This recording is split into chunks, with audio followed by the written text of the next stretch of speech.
Olá, pessoal. Vamos dar continuidade ao nosso estudo sobre as limitações constitucionais ao poder de tributar. Estamos estudando os princípios tributários. Essa é a quinta aula sobre princípios tributários. E estamos dando continuidade ao estudo do princípio da anterioridade tributária, né? Cuja regra nós conversamos na videoaula anterior. E agora nós vamos conversar acerca das exceções. Existem exceções, professor, ao princípio da anterioridade tributária? Existem, a maioria delas estão no artigo 150, parágrafo 1º, mas nós temos outras em outros dispositivos da Constituição, como vocês podem ver aí nas anotações que eu coloquei no slide. Vamos lá. Primeira exceção.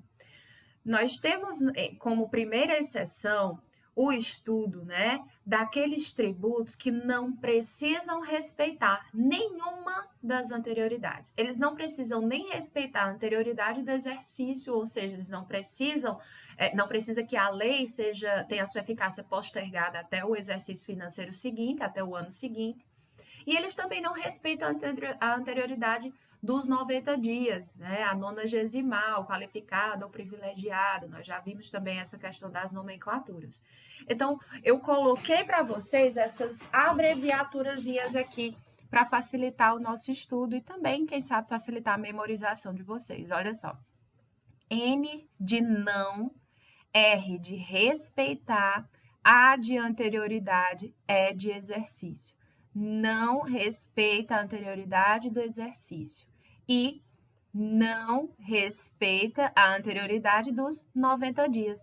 Professor, o que significa isso? Significa que esses tributos, pessoal, podem ser cobrados assim que a lei for publicada e entrar em vigor. Ela não precisa esperar a anterioridade do exercício, o ano seguinte, não precisa esperar a noventena, não precisa esperar que já tenham se passado os 90 dias. Então, eles podem ser cobrados imediatamente, ok? Professora, mas é uma surpresa ruim para o contribuinte.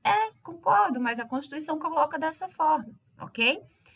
Por necessidade, né? São regulatórios de mercado, esses três primeiros aqui, como nós já sabemos, o imposto de importação, o imposto de exportação e o IOF, são regulatórios de mercado, são tributos extrafiscais, tá?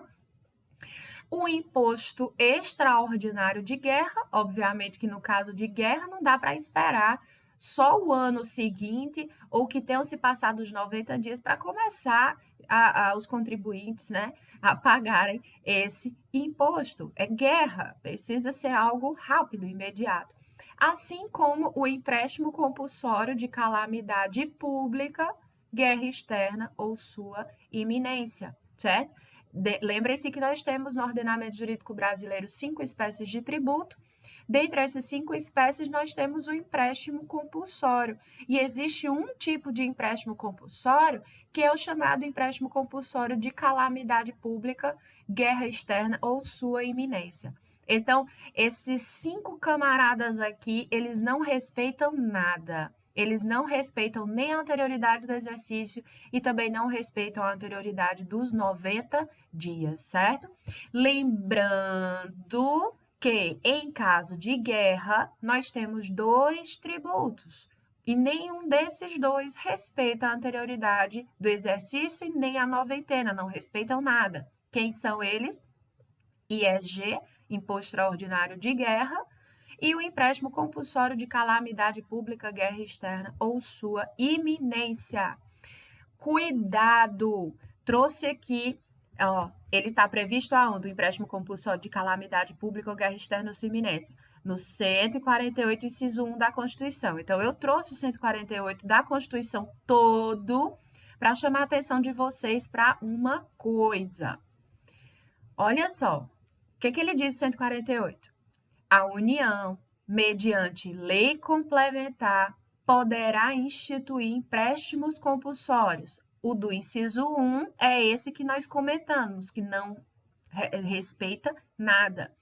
Então, ele pode ser instituído o empréstimo compulsório para atender despesas extraordinárias decorrentes de calamidade pública, guerra externa ou sua iminência. Nós teremos ainda nesse semestre uma aula só sobre empréstimo compulsório, mas eu preciso que vocês já saibam que existem dois tipos. Existe o empréstimo compulsório do inciso 1 e existe o empréstimo compulsório do inciso 2. Esse daqui diz o quê? No caso de investimento público, de caráter urgente e de relevante interesse nacional, observado o disposto no artigo 153b. Professor, o que é isso, esse 153b? Vimos na videoaula anterior. No 153b, nós temos o princípio da anterioridade do exercício. Ah, professora, então quer dizer que esse empréstimo compulsório do inciso 2, o empréstimo compulsório de investimento público, respeita só a anterioridade do exercício, não respeita a anterioridade dos 90 dias? Não. O STF já se manifestou e diz que esse bonitão aqui, ele respeita a anterioridade do exercício, que é lindo, e também respeita a anterioridade dos 90 dias. Professora, mas aqui ele só fala na linha B. É que quando veio essa linha B, quando veio a redação desse 148, a Constituição ainda não tinha a linha C do 150, inciso 3, lembram? Ela veio a linha C, que trouxe que veio com a emenda constitucional 42, veio em 2003, foi ela quem trouxe a anterioridade nonagesimal. Antes só existia essa. Por isso que aqui está dizendo para só observar essa, mas o STF já disse que observa-se as duas, no caso desse segundo camarada aqui. Então, ele cai na regra, respeita as duas anterioridades. E esse do inciso 1 é que não respeita a anterioridade do exercício e também não respeita a anterioridade dos 90. Ah, que 9 lindo, dos 90 dias. Certo? Voltando então aqui, ó. É o de calamidade pública, guerra externa ou sua iminência, que não respeita nada. O outro empréstimo compulsório respeita tudo. A regra, professora, a regra é respeitar tudo, tá? Primeira exceção, então, são esses. Não respeitam nada. Imposto de importação, imposto de exportação, IOF, e imposto extraordinário de guerra, né, que é o IEG, e o empréstimo compulsório de calamidade pública, guerra externa ou sua iminência. Outra exceção. Antes vamos praticar. Vamos praticar. Bom é praticando. Vamos lá. Primeira questão. Com relação ao empréstimo extraordinário, no caso de guerra externa, o princípio da anterioridade e legalidade devem ser respeitados. Verdadeiro ou falso? Falso. Por quê, professor?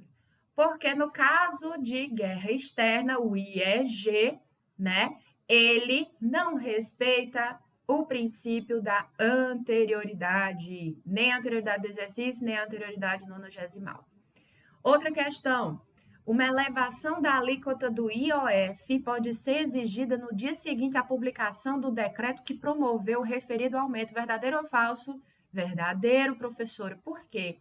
Pode por decreto? Pode, porque nós já vimos, é uma exceção, mitigação ao princípio da legalidade quando nós temos a alteração da alíquota do IOF, né? E sabemos também que o IOF, ele não respeita nada, então ele também é exceção ao princípio da anterioridade do exercício nonagesimal. Então, pode ser exigida essa nova alíquota, essa elevação, majoração do IOF, pode ser exigido já no dia seguinte à publicação desse decreto? Pode, sem problema nenhum. Outra questão, o imposto sobre importação de produtos estrangeiros não está sujeito ao princípio da anterioridade tributária. Verdadeiro, né? Nós já sabemos que tanto o imposto de importação como também o de exportação não se sujeita a nenhuma das anterioridades. Segunda exceção. Nessas exceções aqui estão os tributos que respeitam a anterioridade do exercício, não respeitam, perdão, a anterioridade do exercício, mas respeitam a anterioridade nonagesimal. Ó. Não respeita a anterioridade do exercício, porém respeitam a anterioridade nonagesimal. Então, professora, quer dizer que não precisa esperar para o ano seguinte, basta que tenha se passado os 90 dias, eles já podem ser cobrados com o novo valor? Exatamente, certo? Exatamente. Que situações são essas, professoras?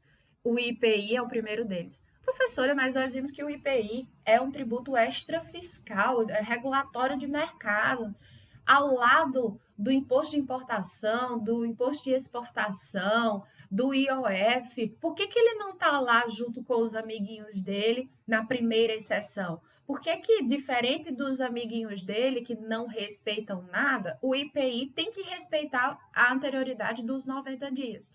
Porque a carga tributária do IPI é bastante alta, pessoal. Então, não respeitar sequer a anterioridade dos 90 dias seria um negócio pancada, né, para o contribuinte ou para o responsável tributário. Por isso que ele respeita a anterioridade dos 90 dias. Significa que pode ser o mesmo exercício financeiro, pode ser o próximo exercício financeiro, não importa. O que você vai prestar atenção é que se o IPI tiver o seu valor majorado, seja a alíquota, seja a base de cálculo, não importa. Tem que esperar o quê? 90 dias. Aí sim ele pode ser cobrado com esse novo valor. Agora, cuidado aqui, CID combustível e ICMS combustível. Já falamos sobre esses camaradas lá na aula sobre mitigação ao princípio da legalidade tributária, né?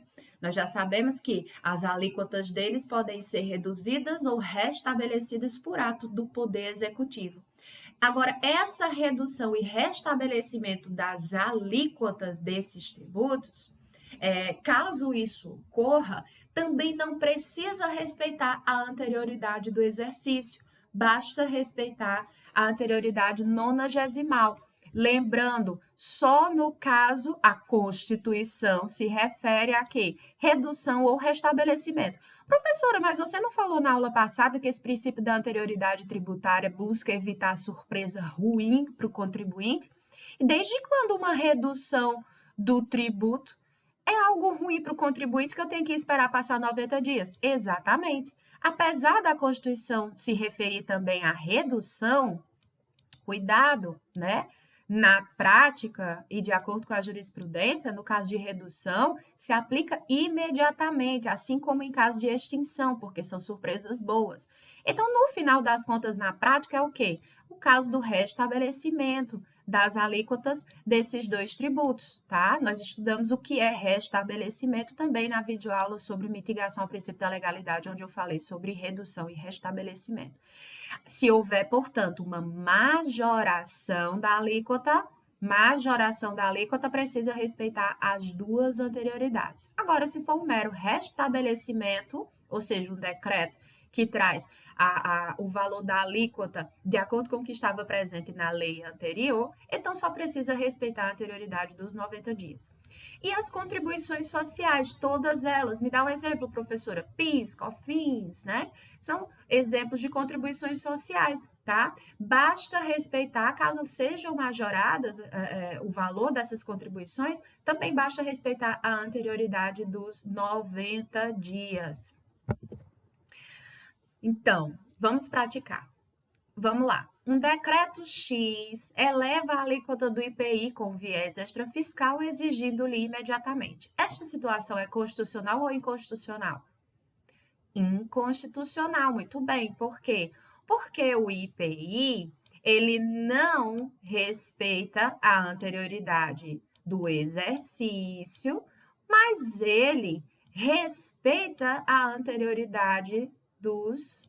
Ai, meu Deus, 90 dias, né? Então, é inconstitucional, desrespeitou a anterioridade dos 90 dias, não pode, tá? Então, decreto poderia, o instrumento normativo decreto pode alterar a alíquota do IPI? Claro, pode sim, nós já vimos que o IPI também é mitigação ao princípio da legalidade tributária, pode ter sua alíquota majorada por ato do Poder Executivo, sem problema nenhum. O problema aqui é porque ele foi exigido imediatamente, não pode ter que esperar o quê?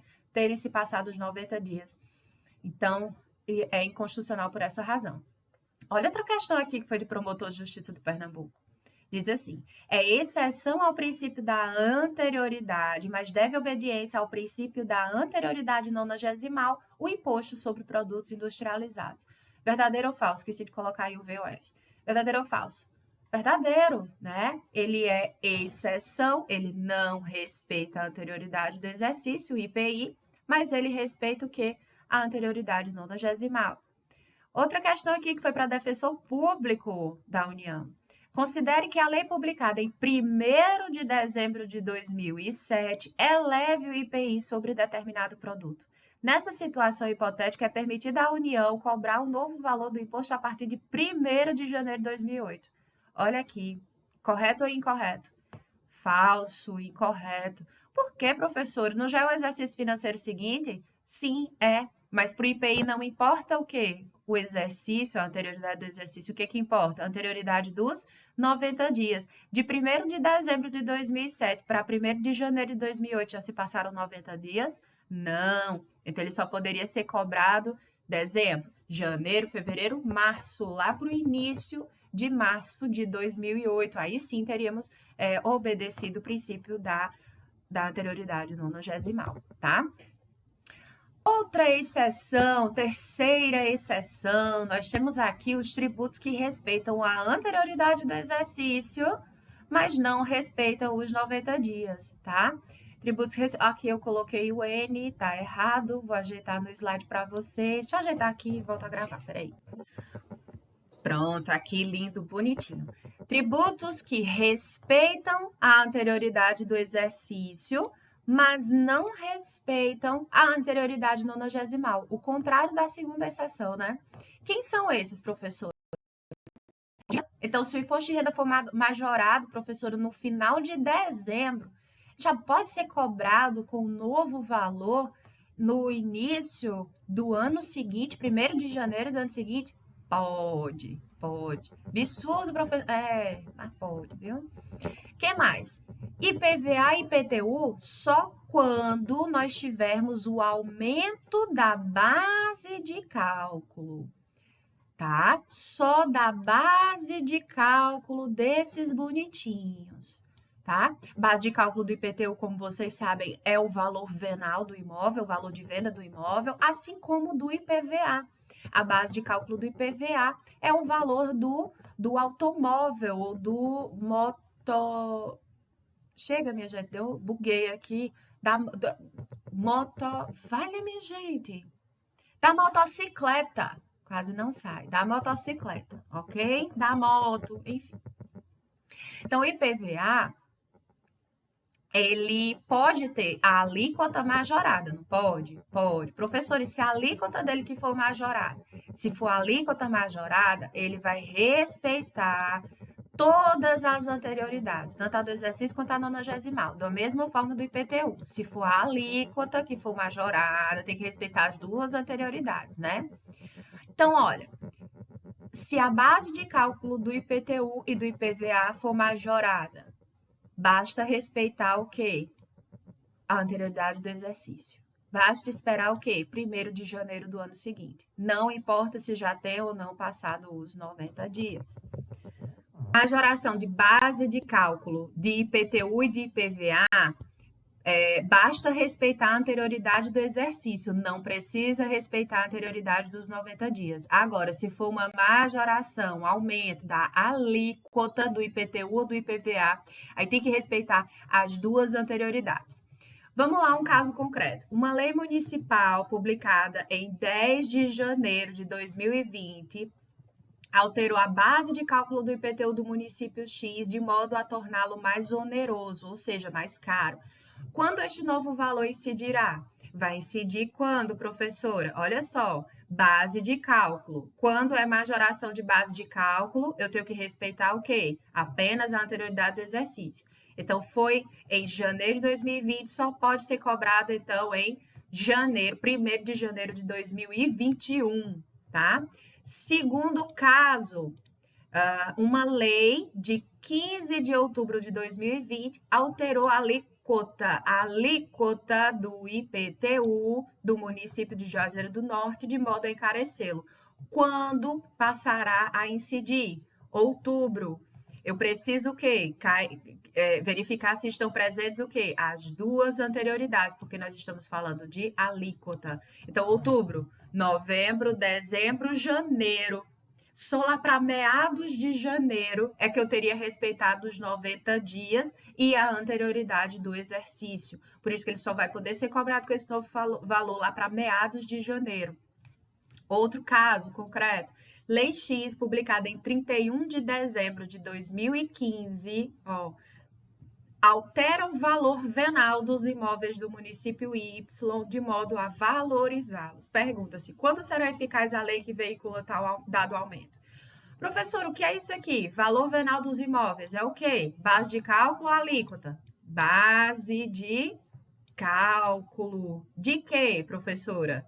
Dos imóveis. Então, tá falando de base de cálculo de quê, professora? Do IPTU, né? De modo a valorizá-los. Se houve um aumento da base de cálculo do IPTU em 31 de dezembro de 2015, quando é que pode ser cobrado com novo valor? Só preciso respeitar a anterioridade do exercício. Então, 1º de janeiro de 2016 já pode ser cobrado com novo valor, certo?